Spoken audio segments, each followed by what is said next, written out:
Who delivered the ammunition to Patton's guns? Who kept the greatest counter-offensive in history from grinding to a halt? The answer isn't in any Hollywood film. It's not on the cover of Life magazine. And 50 years later, most Americans still don't know the answer. This is the story of 9,400 black men who saved the Allied advance across France by driving trucks.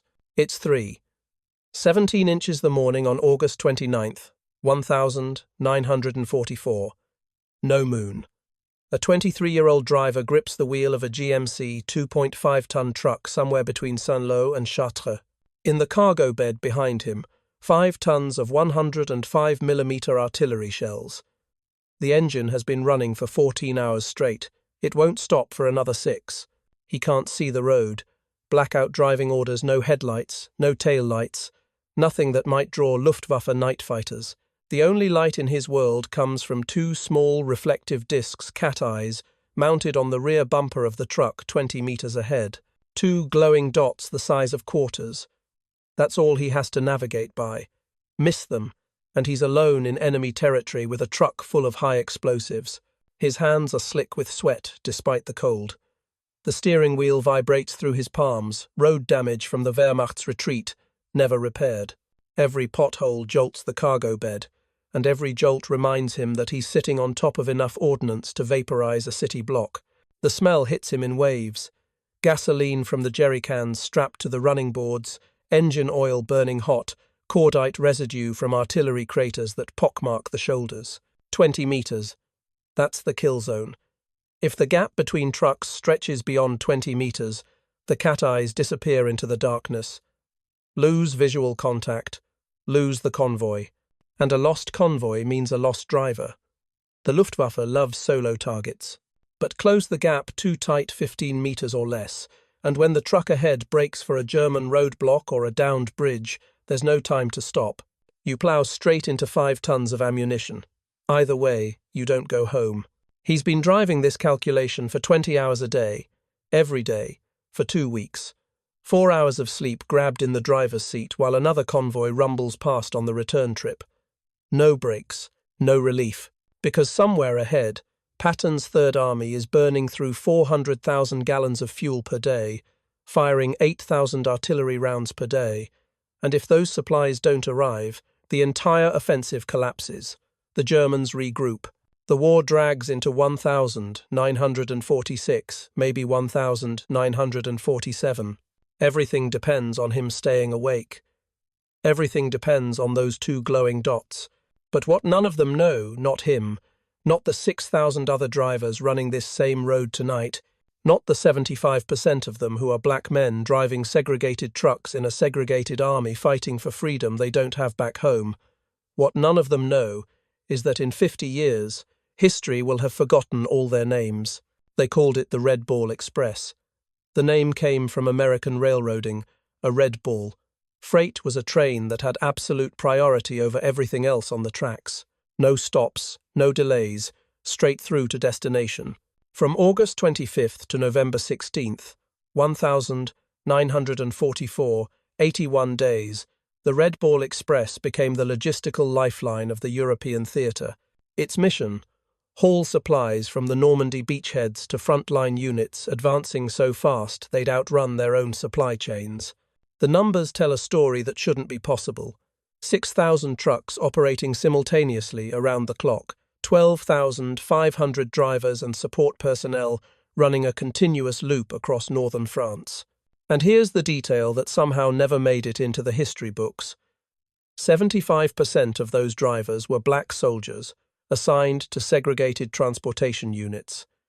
That's 9,400 men. Over 81 days, they transported 412,193 tons of supplies, the equivalent of 164,877 individual truck runs. 89% of the fuel that powered Patton's Third Army came from Red Ball convoys. Without them, the tanks don't move. The artillery goes silent. The infantry digs in and waits for the Wehrmacht to counterattack. Each round trip covered more than 700 kilometers of damaged French roads. Average speed, 25 miles per hour, slowed by cratered highways, blown bridges, and the blackout protocols that turned every night into a navigation nightmare. Drivers worked 20-hour shifts, sleeping 4 hours in their cabs before the next convoy formed up. The trucks themselves were never designed for this kind of punishment. GMC 2.5-ton trucks rated to carry 2.5 tons were routinely loaded with 5. Suspension systems collapsed, engines overheated, transmissions burned out. 30% of the fleet broke down every single week. Now compare that to what actually made it into American memory. The 101st Airborne Division, legendary, absolutely, and rightfully honored, appeared in 34 pages of Life magazine coverage during the war. Red Ball Express? 0 photographs. Patton won a Best Picture Oscar decades later. Audie Murphy got his own biographical film, the most decorated unit in U.S. military history. The 442nd Regimental Combat Team finally received recognition, though it took 60 years. Red Ball Express got one B movie in 1952, where black drivers were relegated to supporting roles in their own story. When the war ended and America counted its heroes, Red Ball drivers weren't on the list. No medals of honor. No parade down Fifth Avenue. Estimated casualties from accidents and Luftwaffe strafing runs, over 200 men. Their names aren't on any memorial. Why? 3 reasons, and they're all connected. First, Jim Crow didn't end at the Atlantic Ocean. The U.S. military was fully segregated in 1944. Black soldiers were assigned almost exclusively to non-combat roles: transportation, quartermaster, engineering. The designation was support units, which in military bureaucracy translates to not real soldiers. Combat troops got glory, support troops got forgotten, and black support troops were erased entirely. Second, the narrative of victory that Hollywood and the history books constructed needed clear heroes with faces and names. Tank commanders make better movie posters than truck drivers. Nobody wants to watch 20 hours of a man fighting sleep on a dark road, even if that's what actually won the war. And third, when those 9,400 men came home in 1945 and 1946, segregation was waiting for them. The GI Bill, that transformative piece of legislation that built the American middle class, was systematically denied to black veterans across the South.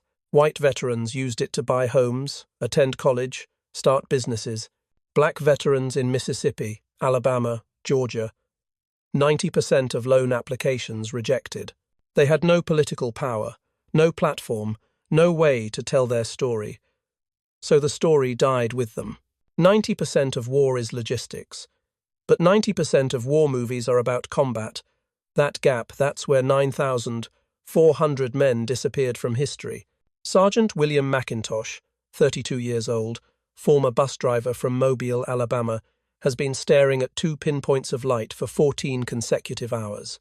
It's the night of August 29th, 1944, and he's running convoy position 7 in a 40-truck column pushing toward Chartres. The cat eyes on the bumper ahead are his entire universe now. 2 reflective discs, smaller than $50, the only thing standing between him and a lonely death in occupied France. The 20-minute rule isn't written down anywhere. It's something the drivers figured out themselves, whispered from cab to cab during the brief moments when convoys passed each other heading opposite directions. Keep the gap at 15 to 20 meters. Any wider and the cat eyes vanish into the blackness. You lose the visual thread. You're alone with no map, no landmarks visible in the dark, no way to know if you're still on the route or if you've drifted onto a side road that ends at a German checkpoint.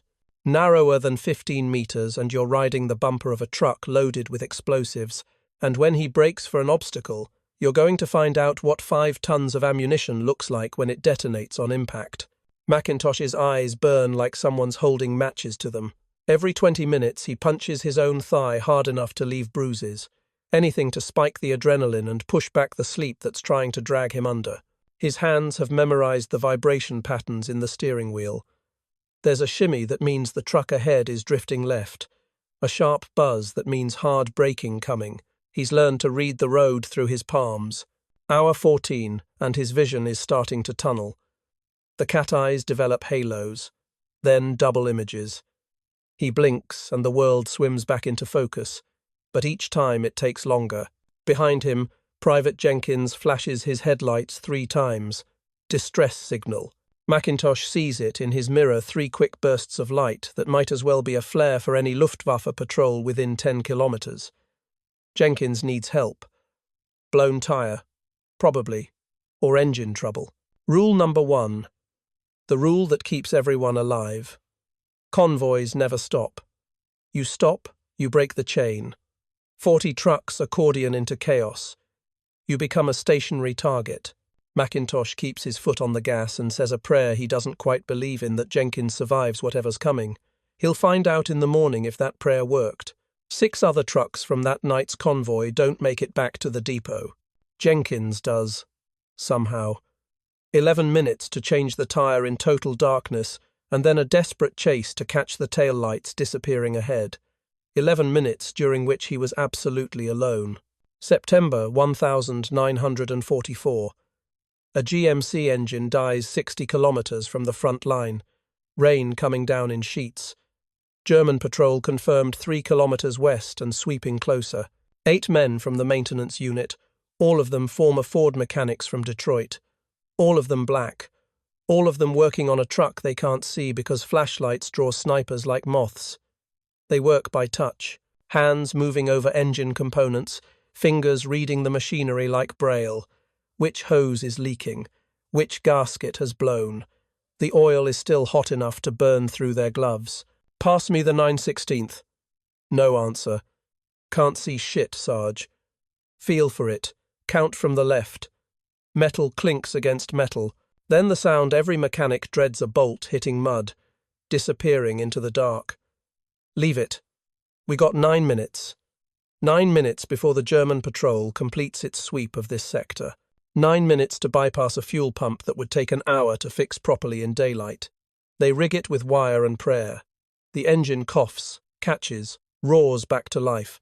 8 men pile back into their truck and vanish into the rain. The GMC driver never learns their names. He just knows that somewhere in the dark, somebody saved his life, and probably saved the 5 tons of rations in his cargo bed that a rifle company is counting on for breakfast. October 1944, Paris, newly liberated. Red Ball drivers get their first 48-hour leave in 2 months. Private James Crawford walks into a cafe and a French woman smiles at him. Actually smiles. Shakes his hand.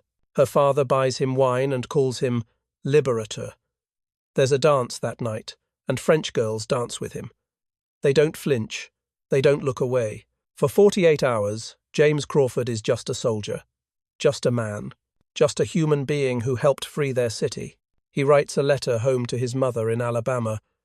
Dear Mama, the French people look at me like I'm a person.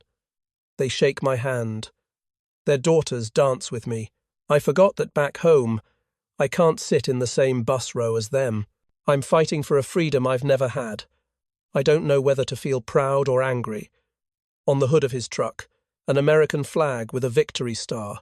In the military canteen back at the depot, a sign that reads, Whites only coloreds use rear entrance. W.E.B. Du Bois wrote about double consciousness, the sense of always looking at yourself through the eyes of a world that sees you as a problem. These men lived it every single day. Heroes in France, second-class citizens in their own army, liberators abroad, Jim Crow at home. They carried ammunition that would free Europe while knowing that freedom didn't include them. Every mile they drove contained that contradiction. Every supply run was an act of hope that maybe, just maybe, the country they were saving might save them in return. November 16th, 1944. Red Ball Express officially shuts down. The supply lines have stabilized. The ports are operational. The emergency is over. General George S. Patton stands before a group of officers and war correspondents and delivers his assessment. My boys have achieved the impossible. The room erupts in applause. Photographers snap pictures for the papers back home. Everyone present is white. The 9,400 drivers who actually moved the supplies aren't invited. They're already being reassigned to other quartermaster units. other invisible jobs that keep armies running but don't make headlines. Life magazine runs a photo spread on the liberation of France. Tanks rolling through the Arc de Triomphe, infantry marching down the Champs-Élysées, Patton grinning from a jeep. Not a single GMC 2.5-ton truck appears in any frame. The vehicles that carried 412,193 tons of supplies, the literal wheels of victory, are absent from victory's portrait. When the war ends and the men come home, the GI Bill is waiting. For white veterans, it's transformative. Low-interest home loans, college tuition, business grants. The foundation of the American middle class gets built on that legislation. For black veterans returning to the South, the experience is different. 90% of loan applications denied. Banks won't lend. Universities won't admit. The freedom they fought for overseas stops at the color line back home. Worse comes in 1946. At least 15 former Red Bull drivers are lynched in the South, several while still wearing their uniforms. Their crime? Forgetting their place after being treated as equals in Europe. The war taught them dignity. America reminded them of their designated position. They knew. That's the deepest cut. They knew while they were driving those convoys that history might not remember them. They knew that logistics doesn't get parades. They knew that support units don't win medals. But they drove anyway, 20 hours a day, through exhaustion and fear and the perpetual mathematics of staying alive. They did the work that mattered, knowing they'd get none of the glory. That's not heroism despite obscurity. That's heroism in full knowledge of obscurity, which somehow makes it hurt more. History is written by the victors. Everyone knows that. But here's the part they don't tell you. Not all victors get written about.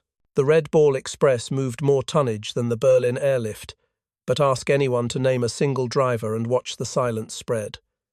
90% of warfare is logistics. 90% of war films are combat. That gap is where truth goes to die. Every time someone mentions Patton's brilliant dash across France, 9,400 names should follow. Every D-Day memorial should include the men who delivered the ammunition. Every story of liberation should acknowledge who kept the liberators supplied, not out of political correctness, not to rewrite history, but because that's what actually happened. The erasure isn't accidental, it's structural. We built a mythology of war that has no room for the invisible work that makes victory possible. There's no moral to this story that makes it easier. No lesson that wraps it neatly. Just a debt. They kept the wheels of victory turning through exhaustion, discrimination, and the certain knowledge that they'd be forgotten. Now it's our turn to keep their memory alive. Not because they need history, but because history needs the truth. And the truth is this. They're won by the men who drive through the darkness, 20 meters apart, praying the cat eyes don't disappear.